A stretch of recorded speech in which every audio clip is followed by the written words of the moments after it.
All right, everybody, get ready, because today we're going deep.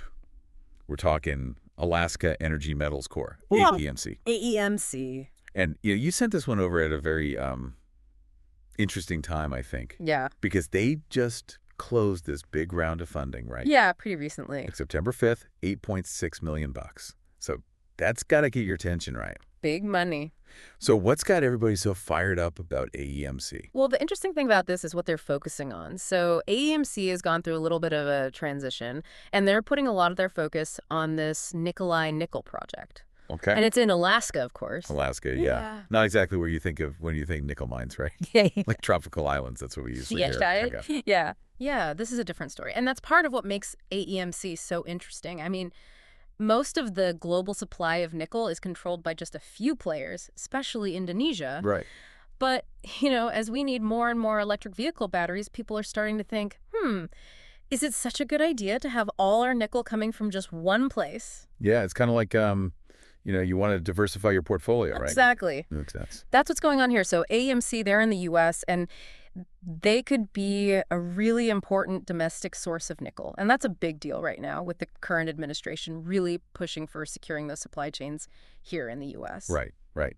Okay, so we're talking about like a potential shift, right, in how we get nickel. Potentially, yeah. Yeah. But where does AEMC actually fit into all of this? I mean, are they like seriously sitting on a mountain of nickel? Well, they put out this press release back in February, and it makes it seem pretty promising. Okay. They said they had to make a big update to their resource estimate for this Nikolai project. Yeah.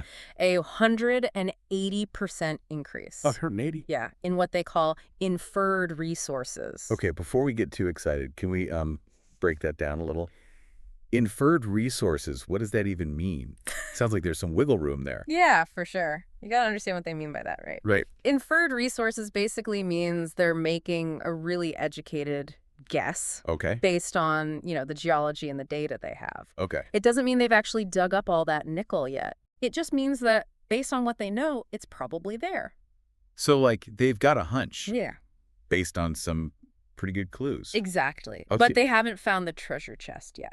Got it. So even if it's just a hunch, 180%, that's got to get investors excited. Oh, for sure. Because it means the deposit could be way bigger than they thought. Well, way bigger. More valuable, too. And they haven't even explored the whole area, right? Yeah. Like, this is just the tip of the iceberg. It's a good way to put it. They've explored about 4.5 kilometers. Okay. But they think the deposit could be up to 12 kilometers long. Wow. So, yeah, there's still a lot of ground to cover and potentially a lot more nickel to find. Wow. Okay, so there's a chance this could be huge. Yeah. They actually used a good comparison in their investor presentation. Oh, yeah? Canada Nickel. Yeah. Similar kind of project, similar stage of exploration. Right. Their market cap right now is $179 million. Wow. Okay.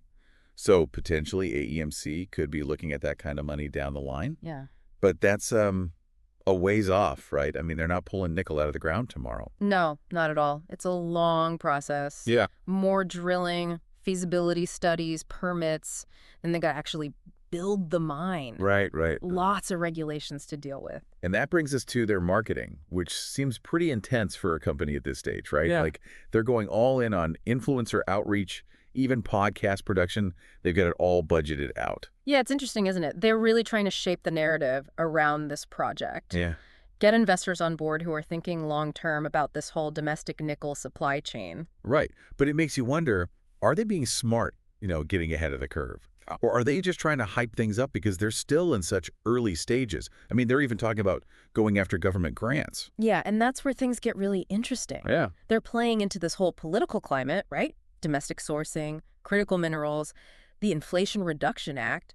That could be a game changer for a company like AEMC. Right, because if they can frame themselves as the answer to these big problems, Exactly. then that's huge for them. Exactly. Okay. So we've got the nickel itself, we've got the location, we've got the political climate, but there's one more thing, right?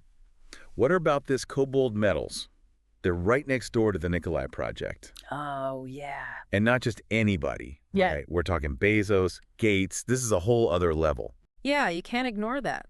Cobalt, they do things differently. They're all about using technology to find these resources. Right, they're not just digging holes randomly. Right, exactly. And for them to be right there next to AEMC, I mean, that can mean a few things. It's like we've stumbled onto like a friendly rivalry in the making. Or a potential partnership. Right. Yeah. Cobalt with all their tech, all their money, and then AEMC, who seem to really get the political side of things. Right. I mean, could this be one of those the whole is greater than the sum of its parts situations? I don't think any of the stuff you gave me actually said that directly, but Yeah. it makes you wonder. So we've got this potential nickel rush. We've got aggressive marketing. We've got Bezos and Gates lurking in the background. What does this all mean for, our listener at home who's trying to wrap their head around AEMC? Well, it means there's a lot going on here. AEMC looks good on paper. They've got the nickel. Right. But it's not just about what's in the ground, right? Yeah. Investors are buying into the whole package. Can they actually get this nickel out of the ground? Can they get the permits? Can they deal with all the logistics? And can they do it while the demand for these EV batteries is still sky high? And then you throw cobalt into the mix. Right. Things just got a lot more interesting. Yeah. Yeah, no doubt. So it sounds like AEMC could be a big deal. I mean, they're still early stage, but they're making moves. Yeah. And with Cobalt right there next door, this could get very interesting. So if you're the kind of investor who likes a good story and you're looking for a company that could be, at the forefront of this whole electric vehicle revolution, AEMC, they're definitely worth a closer look. Absolutely. But remember, this is resource exploration, right? Right. This is a long game. You're not going to get rich quick. You got to understand the fundamentals. What are the risks? Do you actually believe in what AEMC is doing? We've given you the information, but now it's up to you to decide. There you go. Well, you've done some amazing digging here, and you've given our listeners a lot to think about. Who knows, maybe someday we'll be listening to an AEMC-sponsored podcast. There you go. All right. Until next time, everybody, keep exploring.